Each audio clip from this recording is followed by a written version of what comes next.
উদযাপন করেছি। এবং আজকে আমরা আমাদের মহাখালীতে আমরা রকেট কর্মসূচিও পালন করেছি। দেখেন, আমাদের এই 7 কলেজকে দীর্ঘদিন ধরে বা 7 থেকে 8 বছর ধরে কর্মী বাহিনী হিসাবে রেখে দিয়েছে।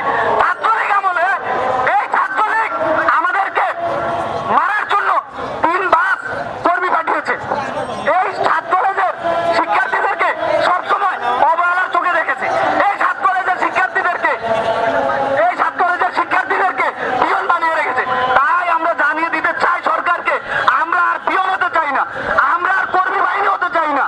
আমরা এবার দেশ গড়ার অংশগ্রহণ করতে চাই এবং আগামীর দিনে, আগামীর ভবিষ্যতে আমাদের অংশগ্রহণ চাই এবং আমরা ইনশাআল্লাহ অংশগ্রহণ